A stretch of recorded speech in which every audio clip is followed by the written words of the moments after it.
With a boxing business icon. He's been promoting fights for a very long time. He was a whippersnapper of 44 when he put on Muhammad Ali against Ken Norton at New York's Yankee Stadium in 1976. He's back there this weekend with Miguel Angel Cotto against local idol Yuri Foreman. He's had his hands on pies, his fingers in pies, and he's made history and been part of history for 5 decades. He has an endless list of credits to his name. Well, let's get him on. Bob Arum, welcome to the show.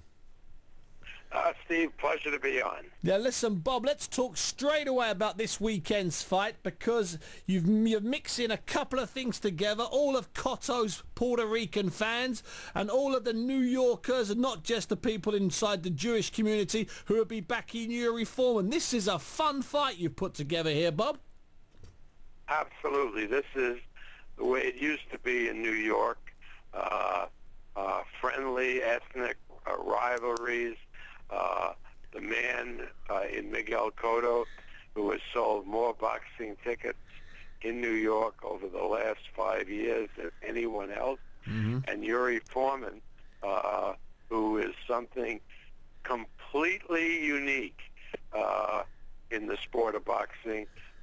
An Orthodox young man who grew up in Israel and is studying to become a rabbi. And, last November won a world championship beating Daniel Santos, and now he takes on the most experienced foe of all, Miguel Cotto. It's made a big buzz here, and people are very, very excited because it's in Yankee Stadium. It's the new Yankee Stadium. That's a year old. It's a beautiful, beautiful edifice. It replaces the old Yankee Stadium, which was the home of so many great fights over the years, including both Louis Schmeling fights and the Norton-Ali fight, which I promoted in 1976. And that was the last fight there, wasn't it, Bob? That was the last fight there. It was in the old Yankee Stadium. It tore up the infield, so George Steinbrenner wasn't happy to have us come back, and we couldn't put the ring in the outfield because there was drainage problems in the old Yankee Stadium. Okay. This ring will be in, well, I don't know what that means, but it's the outfield, the right center field. Put 10,000 seats on the field, and another 20,000 in the stands. It'll all be packed. It's going to be a great, great night. Bob, I'm going to ask you a question about that night in 1976 when you had Ali against Norton. You'd sold about 30,000 tickets. You were expecting a massive walk-up, perhaps as many as another 20,000, to make it like those great nights from the 20s, 30s and 40s. But something peculiar, no, something very odd happened on the day. Please tell my listeners what happened. No, something dastardly happened. Dastardly, that's the word. New York was not run very well then. It's a great, great city now. It's very, very safe. We have a great mayor in New York. But then the chaos was the rule, and it became even more dangerous on the night of the Ali Norton fight when the police chose that time to go out on strike, and gangs roamed the area around the stadium. Fans were being robbed. Writers were losing their typewriters. It was chaotic. And as a result, we had 108 ticket sellers hired for the night. And sold, I think, 8 tickets. That's a staggering story. And of course, people would come off the elevated train, look and see at the chaos that was going on, get right back on and go back to Manhattan. Because it was just so dangerous. Because of the police action. It was horrible. It left me with a feeling of revulsion for many, many years. Oh, wow. It was just so terrifyingly bad. Now, Bob, you're a whippersnapper of 44 then. You're 78 now, but this is your second stadium fight this year, because back in March, you had a mere 50,000 watching Manny Pacquiao against Cotto. Is this something we're going to see more of from you, Bob? More stadium fights? Well, why not? Why not? It's great. It's great. You know, I know in the United Kingdom, you do a lot more outdoor stadium fights than we do in the States. But it's great for the fans.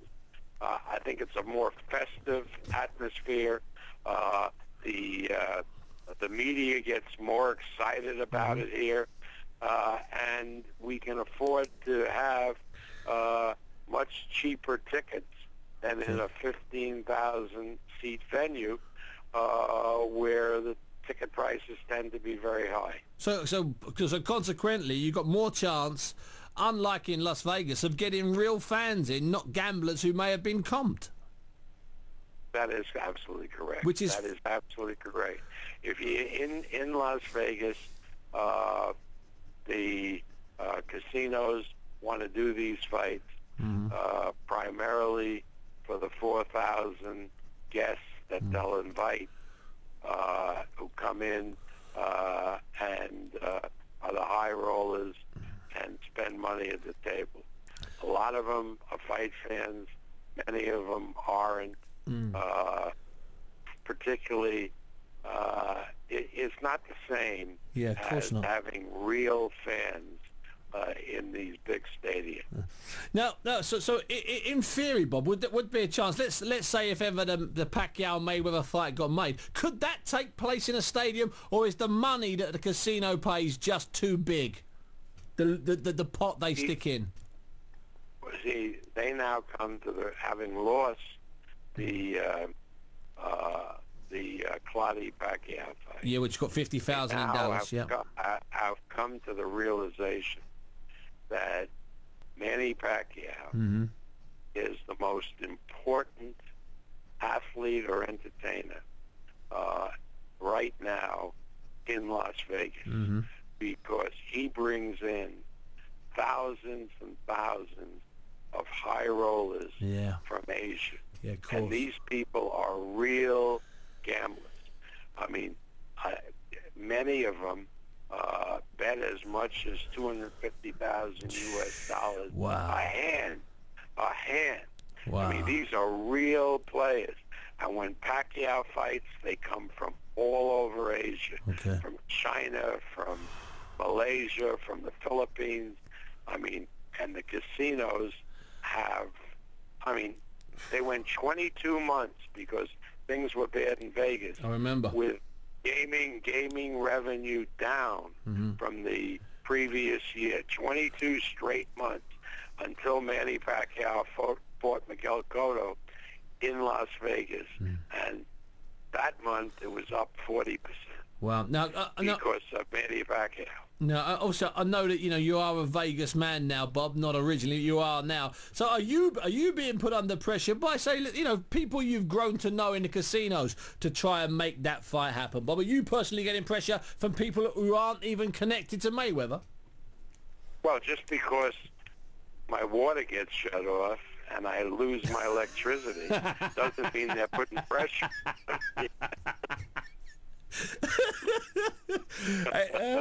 Listen, I love it. Bob, listen, enjoy your weekend. Thanks for finding some time to join us tonight on BBC London 94.9. And Sky will be showing the fight. Yeah. Should be a terrific night.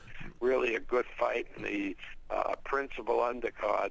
Two undefeated young junior super welterweights, Vanes Medrosian and Joe Green. Yeah, I like my should be a good battle as well. Yeah. Now, Bob, one of the things I just want to quickly ask you, and I forgot to ask you, plenty of people are sending me texts and emails about it.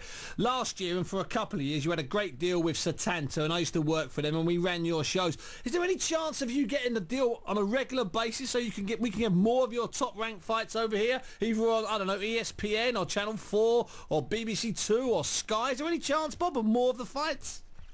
Well, we try. We're trying. We are certainly trying. Okay. And we certainly, we are very prolific, and we have some great fights. Oh, you're and doing some great fights coming up in the weeks and months ahead.